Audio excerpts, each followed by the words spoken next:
Plus TV Samba Olonga atombeli bino lisusu boye malamu na katia et mission na bino préféré. Merci na bandeko nyonso bozolanda biso de partout à travers République démocratique du Congo, bandeko bozolanda biso ebele à travers les mondes pour partager ba sango ya ekolo Congo. Merci pour la fidélité na bino, merci pour la confiance oyo bozoko bakopesa biso ko ete tomemela bino ba sango ya ekolo Congo. Ce que vous a déjà en direct pour partager na biso ba sango na biso ya République démocratique du Congo. En tout cas boza le bienvenu na kati ya émission oyo, bienvenue na kati ya direct na bino. Partagez live émission Mwana Mboka Samba Olonga. Comme d'habitude, Aza en direct pour partager Nabino Basango ya Ekolo Congo. Beau partager, beau liker émission Nabiso Elinge Banda, communicateur Nabino, communicateur du peuple. Molobeli Aba Congolais Samba Olonga. Aza Lisusu na direct oyo pour partager Nabino ba sango ya mboka na biso. Likez déjà vidéo oyo, partagez à vos voisins, abonnez-vous si vous n'êtes pas abonné. Vous êtes bel et bien na bonne fréquence Oezali Africa Plus TV. Communicateur na bino boyebiye malamu Mwana Mboka Samba Olonga des pères et des mères. Partagez les lives s'il vous plaît et surtout n'hésitez pas à vous abonner. Sango ya liboso toko kota nango na kati actualité na biso ezali maye ezali koleka na Bukavu 48 heures oyo. Ça chauffe à Bukavu, ba terroriste ya M23 baza mal à l'aise. Toyebisaki bango Bukavu ça ne passera pas. Bazali komema biso na aventure ya kolobela Kisangani, mais à Bukavu ils ne tiennent pas le coup. Qu'est-ce qui s'est passé à Bukavu pendant 48 heures? Qu'est-ce qui se passe à Bukavu chaque nuit? Samba Olonga azali kokota pendana pona kolobela bino ba wazalendo bazali préparer ndenge nini salaire PC mataki mbongo ezebele canaliser pona ba militaire baza na front to kolobela ngo na kati émission na biso ya lelo.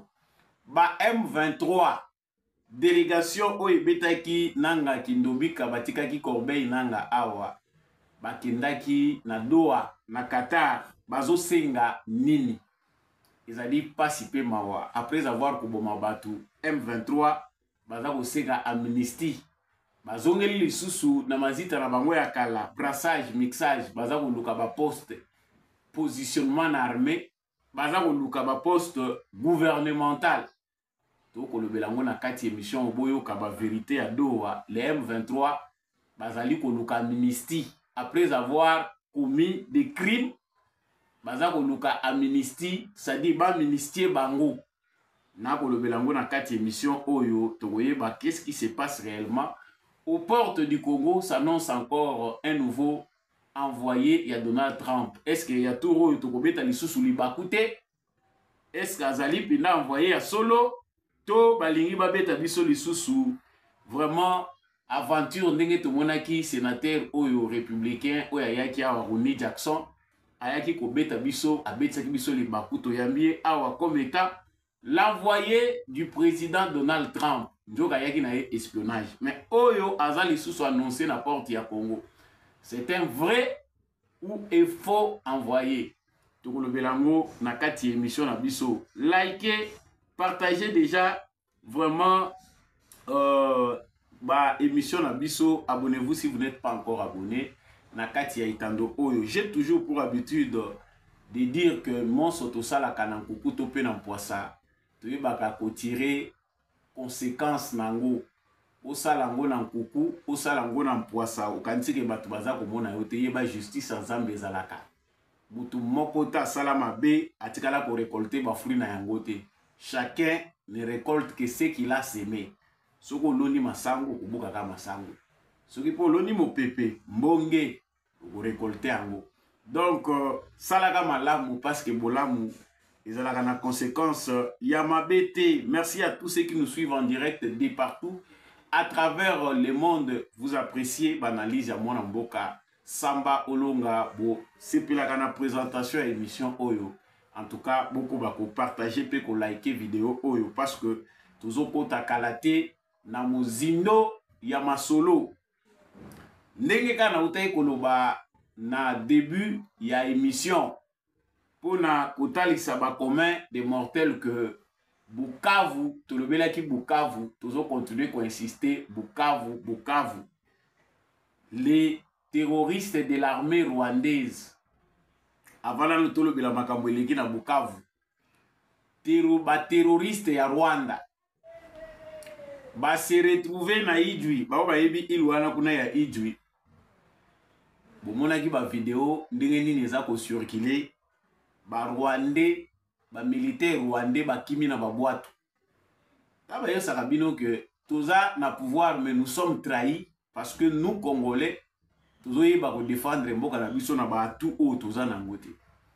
Mais ba ndeko na biso a du place bozali nazali ko saluer bino place boza kuna na Sud Kivu, merci. Ba ndeko na biso oyo bolakisi ba Rwandais que oui, résistance pèse à la ancestrale. Ba Rwandais bakutani na banyoka. C'est-à-dire bakotaki bakei ko s'installer ba ye ba force spéciale ya Rwanda. Banyoka na niveau moko oyo bakoki ko résister te. Les militaires ont fui avec leurs armes. Bakimi baza ko katisa na ba boîte. Il fallait bo boaka bango na mai.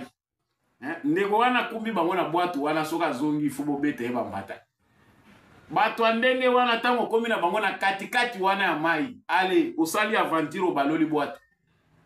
Na bino na bango na kati ya mai kuna. Comme ça bokuta na peli suna bangando. Soki bakimi banyoka, kote bazo se retrouver, il faut ba kende ko se retrouver na bangando. Mais bino boteki bango bazo kima banyoka. Bo filmer bango kaka botindeli biso ba vidéo. Ndenge nini bazo kima pour aller rejoindre l'autre côté. Les ancêtres commencent à se réveiller. Toujours que baté mboka munene boyoko la Congo, toujours ko zanga, pouvoir na biso ancestral ndenge nini. Ba chef coutumier ya Congo, ba vandi na bango. Population ezoki ma guerre, chef coutumier pas zoki manabatu. Mais ouais la droit mabele. C'est bizarre.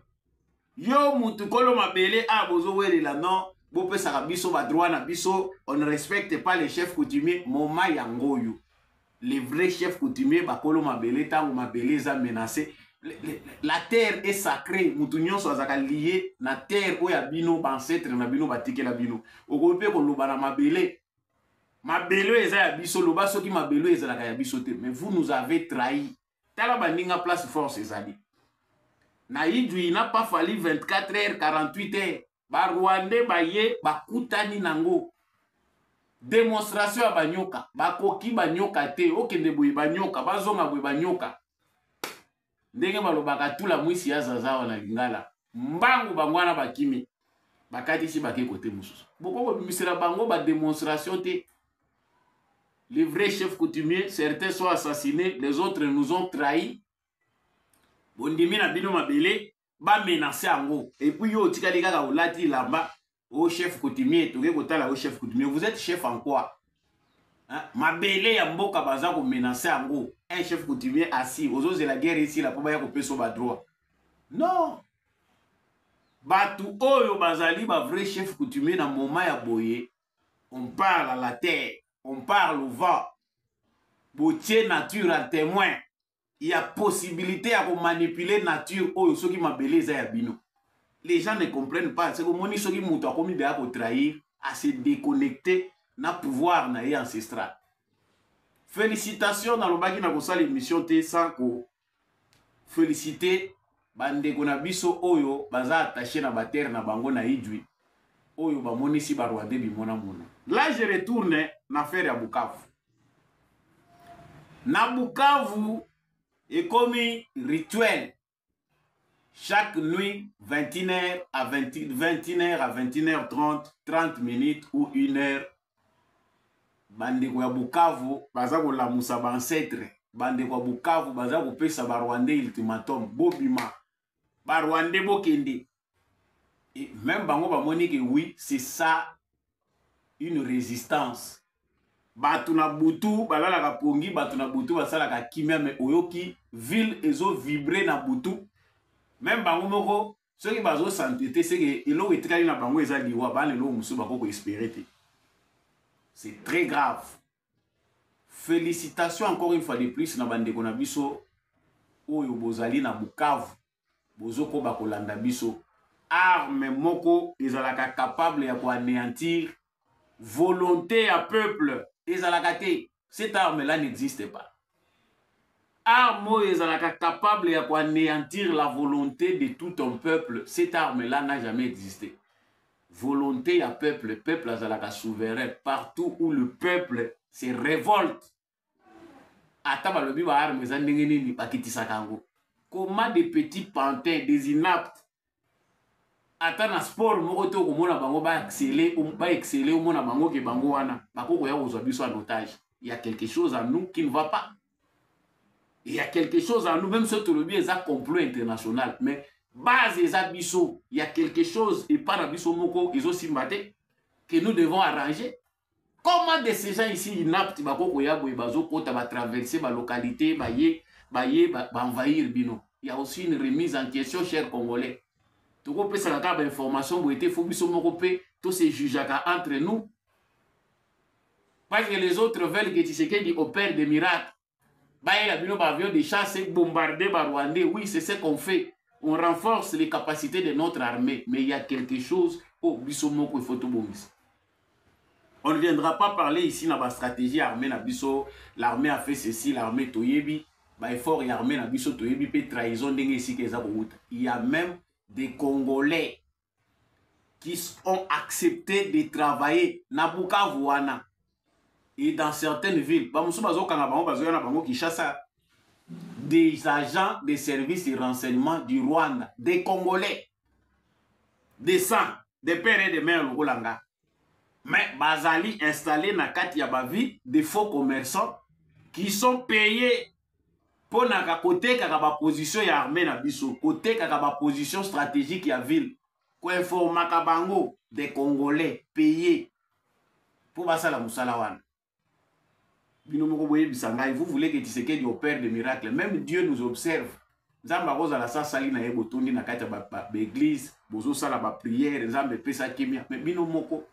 y a aussi une responsabilité humaine, individuelle. Il y a biso eza collectif. Il faut biso moko toyeba vendre la dossier toyeba qu'est-ce qui ne va pas. Les Wazalendo sont presque mobilisés. Division ezate. Na bandeko na biso ba Wazalendo oyo baza na porte ya Bukavu. Quand vous dites que Bukavu est encerclé, ba musu bazozongela biso botika ba information na bino na lokuta. Bukavu est encerclé.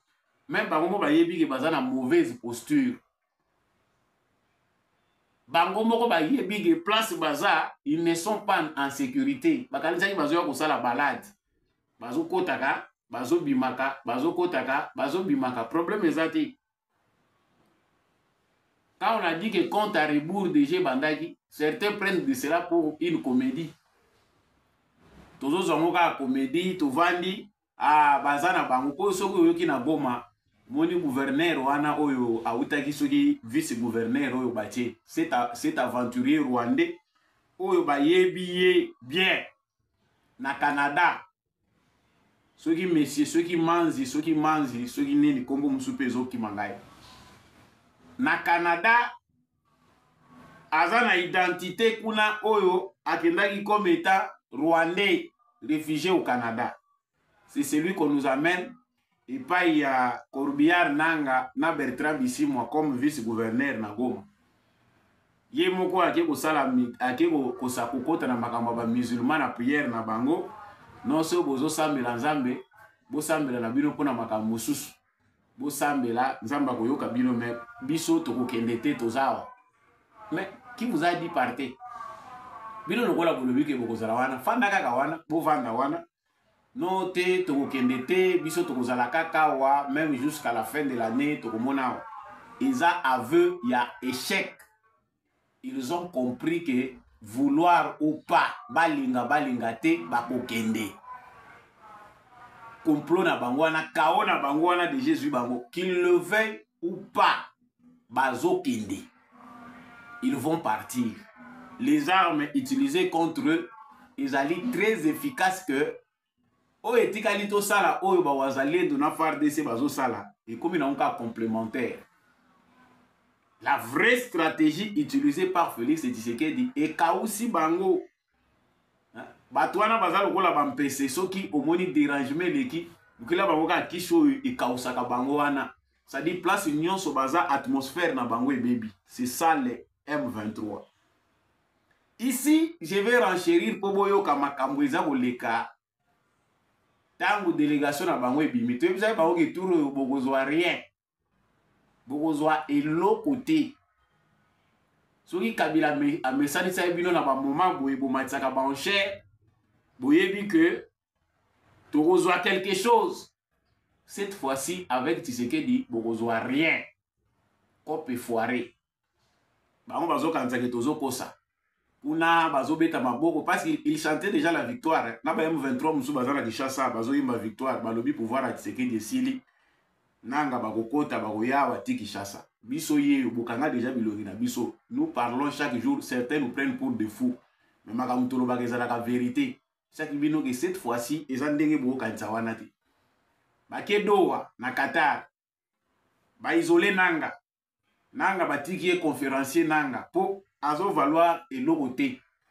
Biso nde mutu tozo yoka to beta libaku, tango tozo mona nanga na ba photo, nanga na ba vidéo, il se fait passer pour l'homme fort du moment. Alors que nanga n'est rien. Et le bande de Gomoko waza lokola préservatif nanga après usage on jette. C'est trop dur et ça trop sale pour dire ça, mais peut-être il a raison, il a pour utiliser figure de style wana pour la comparaison ya nanga. Nanga ze loko moko bazo salela pour un temps. Azo valoir na ye loko te. Bato yo bazo compter bango nde bakei. Ba se retrouver na Doha, délégation ya Congo, délégation ya M23. Protocole bateke délégation ya te bango bazo faire partie na biso te, ce ne sont pas des Congolais. S'il vous plaît, likez et partagez la vidéo. Ba se retrouver kuna balobi bapesi cahier de charge na bango. Natangi la bino cahier de charge boyo kamakamboyo ba M23 bazana kati ya kosenga. Na seki mingi parce que nyonso elobami kuna pour la République démocratique du Congo.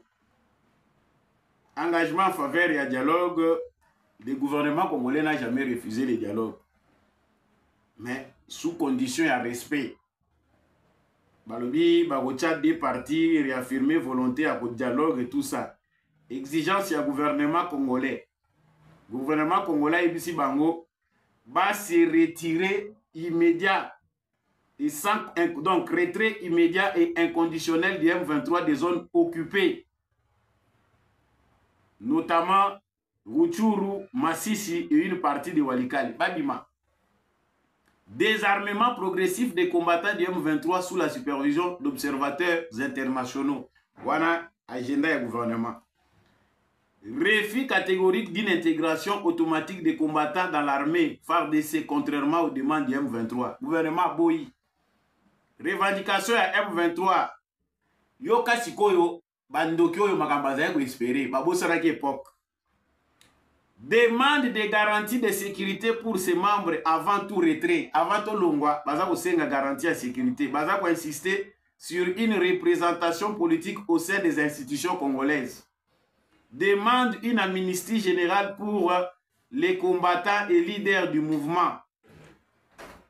Wana ezali oyo bango basengi. Ansepeli kusuka wana ba question ezebele. Oyo ba bordaki. Mais il faut tout ce qu'on a nous wana pour boyoki makambo bango bazana kati ya kosenga. Le M23 bazo senga amnistie, bazo ngeli cop na bango akala intégration na kati ya armée. Bakotsa bango na kati ya gouvernement. Boyoki makambo sengo banda yekoluka. Boyoki sikoyo mission ya senko. Iloko yo senko azali na kati ya koluka. Yango ezobima ipa ya M23. Bato yo bozaki capable ya kosala analyse te. Boyaka kokomela biso ba commentaire ya bato loko ozo réfléchir te quand vous êtes en face de votre téléphone. Ça la peut mire na yo lobaka ba biloko yo lingo loba. Comme ça to koyoka yo po eza censé. Parce que quand vous êtes caché, vous paraissez aux êtres très puissants. Bima, en public, dites-nous ce que vous pensez de l'actualité, contrairement à nous. Le M23, Baza Kao, Naebisaki Bino Awa, Michel et Kaki, que cette fois-ci, ça ne sera pas comme avant. Ceux qui ont kanisaki tout royo, par le sous cadeau. Après avoir massacré les Congolais, ils ont tout perdu. Le M23 n'a pas quelque chose à gagner. Moni Tshisekedi, après avoir coupé la bango partout. Conseil national, Conseil des Nations Unies na droit de l'homme, ils ont identifié ba auteur ya ba crime. Oyo nyonso basali ba crime na Goma, na Bukavu, na Kishishe, tous ces massacres là, ils ont un rapport des Nations Unies. Ils ont répertorié. Ces pays ont déjà contacté. Pour la likambo, il y a ba crime au basali. Ba États-Unis d'Amérique, vous l'avez dit récemment, déclaration, il y a sous-secrétaire d'État américain. À lobby, ba criminel, ba auteur, il y a ba crime. Ba kotika la jamais impuni, ba ko demeurer impunité. Ils sont sous sanction, que ce soit au niveau de l'Union européenne, que ce soit au niveau américain. Quand les Africains sont sanctionnés, pour bango, makambo Congo, parce que la nango est maintenant, ces gens-là qui sont sous sanction des Nations Unies, bazali sous sanction États-Unis, ces pays, ils la bango, déjà ils ont tracé liste, il y a des futurs candidats, il y a ces pays au mandat d'arrêt international de Golanda Bango. Na Doha, bagi ko senga ministre, balobi avant bango ba se retirer, na ba position na bango bazana besoin, ba zola na ba garantie sur le plan sécuritaire. Yango boyo kaki pression batiaki bango qui va se retirer. Kagama ebisi bango soki bo se retirer bongo bokozo rien. So bo se retirer bongo kaka boye. Dans les pamba boye atali solo moko esalamité. Boye ba bokoluka mboka kokende. Parce que même ngawa na Rwanda na place na kocha binote. Et là facile ko banda nanga rebelle ya mukolo ya tata. Baninga basala ba biloko oyo bakamita tous les Bemba et les autres. Ils étaient jeunes, très jeunes. Yo lelo komi tata mpaka ozana mapango, ozana ba hotel, ozana nini. Likolo amino kotizamba. Tala lelo. Siko yo kuna bango bazo senage. Nyonso wana balongolango bazo senga ministre. A ministre yango siko tozo ko se poser question. C'est le gouvernement congolais qui va vous donner l'amnistie ou c'est la communauté internationale qui va vous administrer. Après ba crime bo commettre mukili mobimbezo mona bino. Balobi botika bozo tika pete bozo bo makaka. Si vous demandez l'amnistie, que le gouvernement congolais puisse vous amnistier, qu'il puisse vous donner des garanties sécuritaires, ba leader na bino na ba membre na bino. Ba ebizaki bino que tout royo est un non retour. Décollage au Salina Tshisekedi, peu importe ba difficulté au bozo créer biso embrouillement au créer poto zonga sima na philosophie na bino. Cette fois-ci on ne recule pas. Nous allons comprendre pourquoi tous s'associent à Tshisekedi toujours le langage moko. Ils ont soutien inconditionnel, soutien à Tshisekedi, ils ont obligatoire. Tout Congolais qui sait que tous allons sous-jouer à Rwandais. Nous avons été colonisés pendant plus de 20 ans. Il y a un régime, il y a AFDEL par les Rwandais. Ne peut accepter sous aucune condition. Mais pour la question à moment où il y a intégrité territoriale, il y a Congo. Je ne mange pas chez Tshisekedi, il y a Fouta-Kangaïté, mais pour l'instant, pour les Congo, Bissonion, Sosima Tshisekedi, Soyo Boy, Oza libre. Rejoindre les gars nanga tukoye ba finalité côté di tokosuke ba musuma comme tozo le bozo suki sa bango mutema tolobaki M23 akozo rien. Si Kabila a fait l'aventure en 2013 après tes victoires militaires, les M23 ont été défaits, il a signé des accords avec eux après si bango lo bande koluka après si bango bande koluka yango lelo batingami bazoze la Tshisekedi azongisa bango na kazi wana ya départ.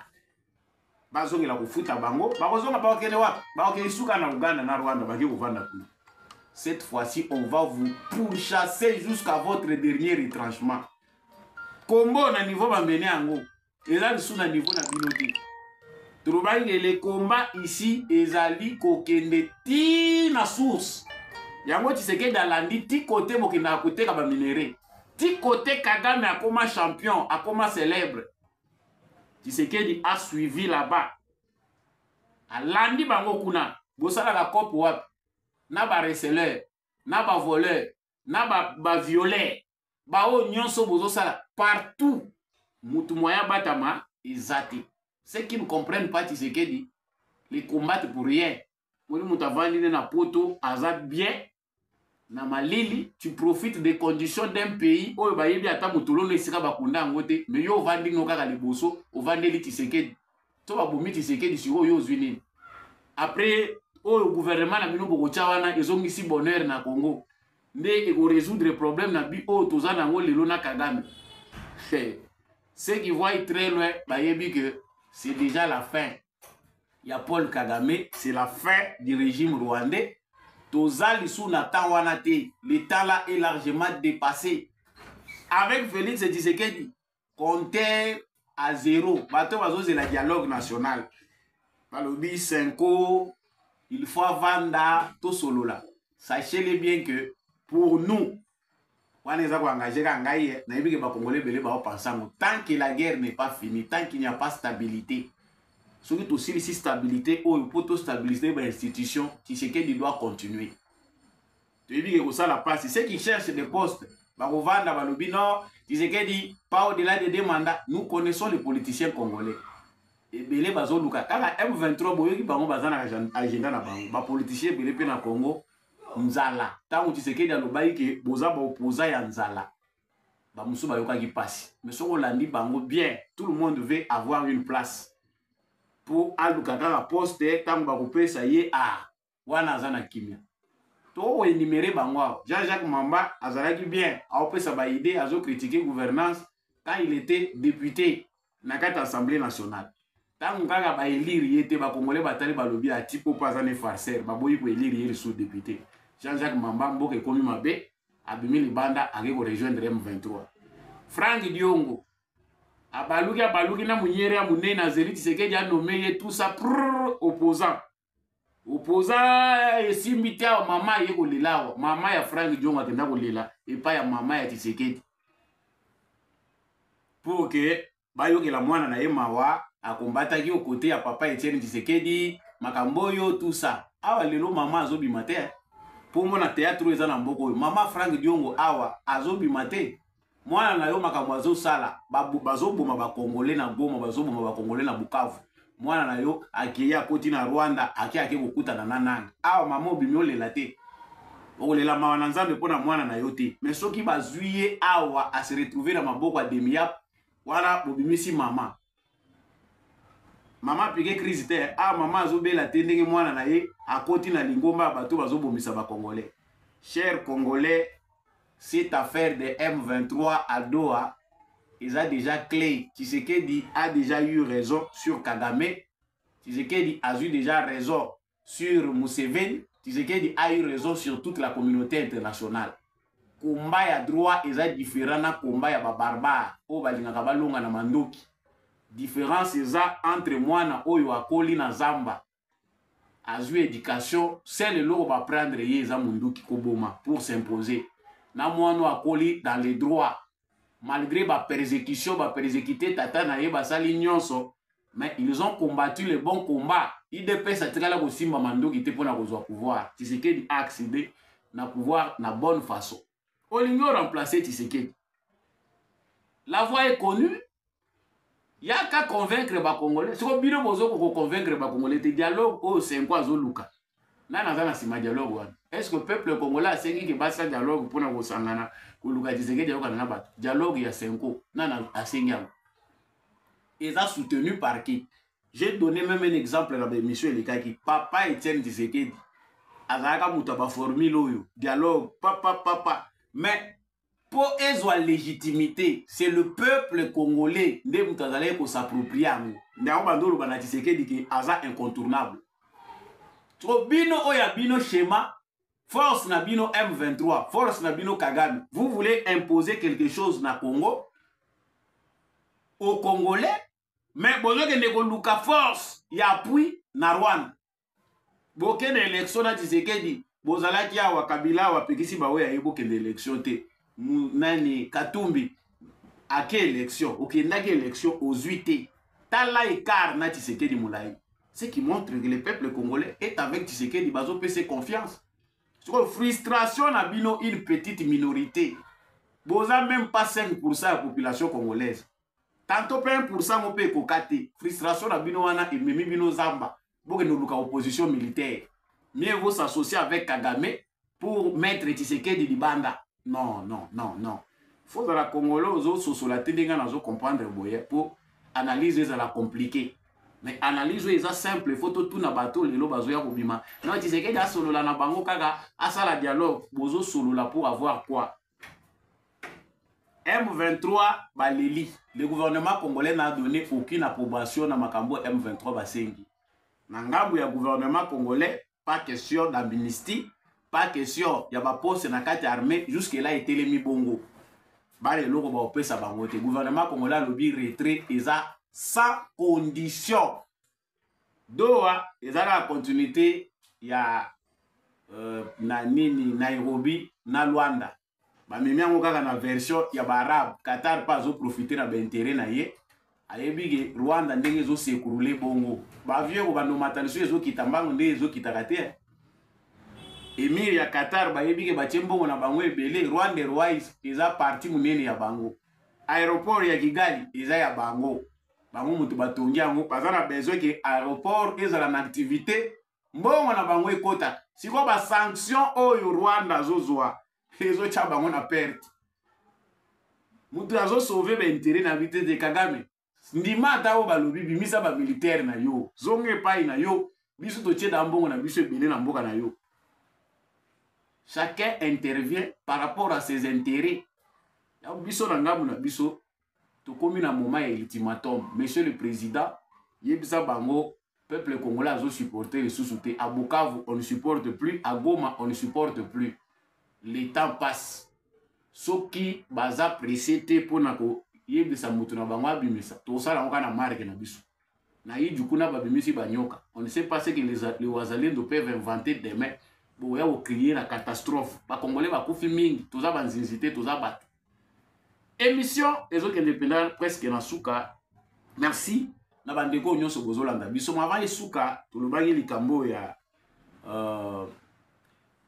envoyer au baza kotinda lisusu. Bandeko nyonso boza en direct, il faut beau partager, beau liker surtout. Liker et partager. Na suki si na likambo ya envoyer o yazo yawa. Aza lisusu envoyer américain au baza kotinda. Ngonga yango yo entourage à président chargé à communication. Tobelela ki Eric Ngindu kanga bisaka. Eric Ngindu bachage mopanzi, il est parti. A combien ambassadeur soki na mboka nini mboka mopeza pasi ko prononcer na le basute. Bache mutu asika.